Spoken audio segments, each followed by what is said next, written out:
வணக்கம் நண்பர்களே! நீங்கள் பார்த்துக்கிட்டு இருக்கிறது பட்டீஸ்வரம் துர்க்கை அம்மன். இந்த துர்க்கை அம்மன் பார்த்தீங்கன்னா, திருக்கோவில்லேயே பார்த்தீங்கன்னா, ஒரு ஆள் உயரத்துக்கு இருப்பாங்க. துர்கா என்பதே பஞ்சாட்சர மந்திரம்.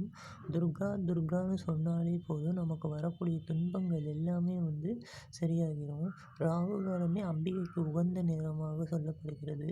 அதுவும் ஞாயிற்றுக்கிழமையில வரக்கூடிய ராகு காலம் சிறந்த நேரமா சொல்லப்படுகிறது. மகிடனை வென்று அவன், அதாவது காட்டெருமையாக இருப்பது அறியாமை என்னும் இருள். அந்த இருள்ல அம்பிகை ஞானமே வடிவமா நிக்கிறா. அதனால தான் காட்டெருமை மேல நிற்கிறதாக அத உவமைப்படுத்துறாங்க. அதே மாதிரி சிம்மமும் பின்னாடி அம்பிகைக்கு பின்னாடி நிற்கும்.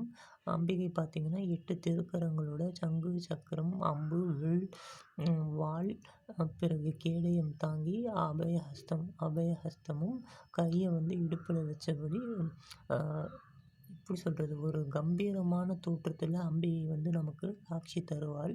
இது நவராத்திரிக்குன்னு நான் எடுத்து பண்ணியிருக்கிறது. எப்படி இருக்குன்னு பார்த்துட்டு சொல்லுங்க.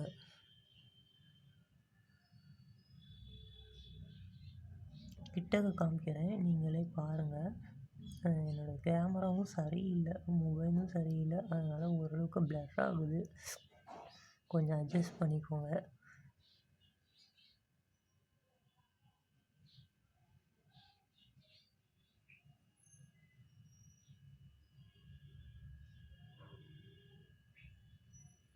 நன்றி. எப்படி இருக்குன்னு சொல்லுங்க. கண்டிப்பா பகிருங்க பிடிச்சிருந்தா.